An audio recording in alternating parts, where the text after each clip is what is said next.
Assalamualaikum warahmatullahi wabarakatuh. Selamat pagi siswa-siswa kelas 9. Apa kabarnya? Semoga dalam keadaan sehat dan tetap semangat melakukan pembelajaran walaupun saat ini belajar dari rumah.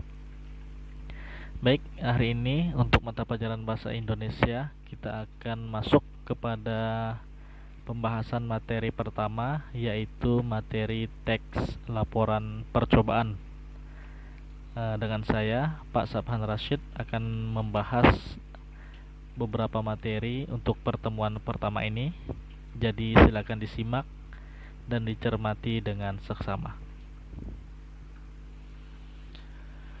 Baik, pertama, kompetensi dasar yang akan kita capai dalam pembelajaran ini adalah yang pertama, 3.1 mengidentifikasi informasi dari laporan percobaan yang dibaca dan didengar. Kemudian yang kedua, menelaah struktur dan kebahasaan dari teks laporan percobaan. Jadi ada dua kompetensi dasar yang akan dicapai dalam waktu beberapa kali pembelajaran yang akan kita lakukan. Adapun tujuan pembelajaran yang akan dicapai adalah yang pertama, setelah siswa-siswa sekalian mengikuti pembelajaran daring, maka peserta didik dapat mengidentifikasi informasi dari laporan percobaan yang dibaca.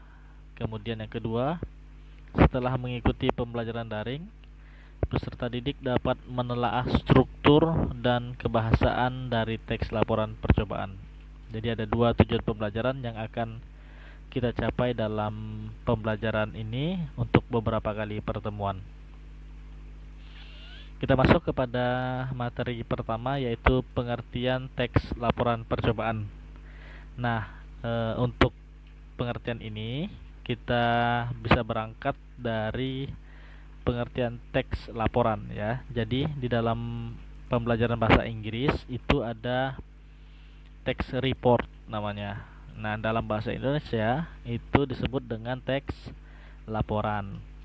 Nah, dulu ketika melakukan pembelajaran di kelas 7 itu sudah ada juga teks laporan, namanya teks laporan hasil observasi. Nah, di kelas 9 ini melanjutkan satu tingkat dari materi terdahulu, namanya adalah teks laporan percobaan. Pengertiannya adalah teks laporan percobaan merupakan teks yang menceritakan tentang percobaan yang dilakukan oleh peneliti. Biasanya teks seperti ini digunakan untuk melaporkan hasil percobaan, kemudian bisa juga untuk melaporkan karya ilmiah atau melaporkan hasil praktikum. Jadi intinya ada suatu percobaan, baik itu percobaan sederhana yang dilakukan oleh siswa di laboratorium atau di kelas, kemudian ditulis menjadi sebuah teks. Itulah yang disebut dengan teks laporan percobaan. Jadi teks yang isinya laporan tentang hasil percobaan yang telah dilakukan. Kemudian ketika kita ingin memahami isi teks laporan percobaan, maka kita harus mengidentifikasi ya atau menemukan beberapa hal di dalam teks laporan percobaan. Pertama, kita harus mengidentifikasi item apa yang sedang dilaporkan. Nah, maksudnya adalah percobaan apa sih yang dilakukan? Misalnya percobaan membuat pelangi misalnya. Berarti item percobaannya adalah percobaan membuat pelangi, atau percobaan menanam biji kacang hijau. Jadi kita lihat dulu item percobaannya apa, gitu ya.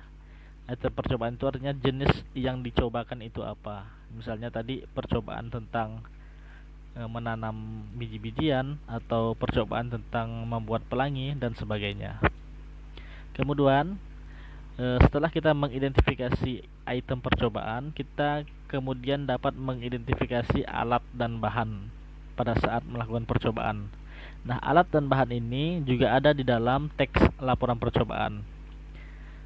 Namanya suatu percobaan pasti dia memerlukan alat dan bahan. Nah, di dalam teks percobaan itu diuraikan, kemudian kita bisa identifikasi ya, mana alat yang diperlukan, mana bahan-bahannya begitu untuk kelengkapan suatu percobaan. Kemudian yang terakhir, setelah kita mengidentifikasi alat dan bahan, kita identifikasi langkah dan hasil percobaannya. Maka ketika membaca contoh teks laporan percobaan, yang terpenting adalah kita bisa melihat mana sih langkah-langkah percobaan yang dilakukan serta hasil percobaan yang dilaporkan dalam bentuk teks laporan. Nah, ketika kita mengidentifikasi 3 jenis identifikasi ini, maka kita telah dapat melihat atau menemukan isi dari teks laporan percobaan yang kita baca. Baik, kita lanjutkan. Nah, kita akan lihat seperti apa struktur teks laporan percobaan. Ya, mudah saja, hanya ada 2. Yang pertama disebut dengan pernyataan umum atau bagian umum. Yang kedua disebut dengan uraian. Nah, teks laporan percobaan atau teks laporan secara umum strukturnya hanya ada 2. Yang pertama disebut dengan pernyataan umum dan yang kedua disebut dengan uraian. Nah, di bagian uraian ini beberapa buku menuliskan bagian-bagiannya lagi. Jadi misal ditulisnya itu bahan, langkah-langkah, atau jenis, itu di bagian uraian. Tetapi kalau ditanya ada berapa struktur teks laporan percobaan, secara umum ada 2. Yang pertama pernyataan umum, yang kedua uraian. Nah, apa pengertiannya? Yang pertama, untuk pernyataan umum, bagian ini berisi penjelasan awal tentang jenis penelitian atau percobaan yang dilakukan. Jadi di bagian pernyataan umum, penulis menuliskan jenis percobaan apa yang dilakukan dan yang hendak dilaporkan. Jadi isi pernyataan umum itu adalah penjelasan awal tentang jenis percobaan yang dilakukan. Kemudian bagian kedua, bagian uraian, isinya adalah jabaran atau penjelasan lebih rinci berkaitan dengan percobaan yang dilakukan. Nah, biasanya isinya itu ada bahan, ada alat, ada langkah-langkah, dan terakhir ada hasil percobaan. Kesemua itu dituliskan dalam bagian uraian. Nah, itu tadi berkaitan dengan struktur teks laporan. Kemudian yang terakhir berkaitan dengan kebahasaan dalam teks laporan percobaan. Yang pertama ada aspek umum atau generik, kemudian ada kata tugas atau kata hubung logis, kemudian yang ketiga ada kalimat aktif, yang keempat ada kata kerja aktif, kemudian yang kelima ada kata benda, dan yang terakhir ada istilah teknis. Jadi ada 6 ciri kebahasaan yang ada di dalam teks laporan percobaan. Nah, untuk pembahasan tentang kebahasaan ini akan Bapak jelaskan di pertemuan selanjutnya. Oke ya, untuk lebih lanjut materi kebahasaan akan kita bahas pada pertemuan berikutnya. Oke, untuk penjelasan pertemuan ini cukup pada pengertian, kemudian cara mengidentifikasi dan struktur dari teks laporan. Baik, untuk tugas pertemuan pertama ini ada 2 soal, gampang saja. Untuk pertama, nanti anak-anak tuliskan pengertian teks laporan percobaan yang tadi telah Bapak jelaskan, tetapi ini dengan pendapat Anda sendiri, gitu ya.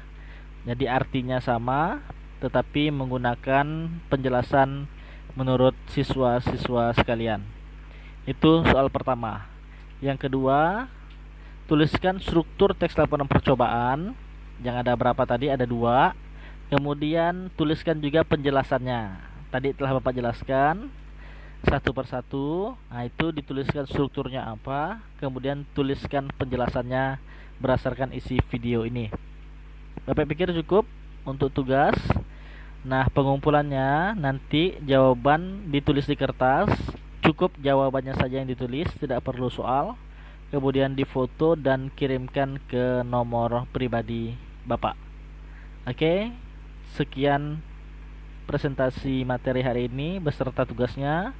Tetap semangat dan sukses selalu dalam belajar di rumah.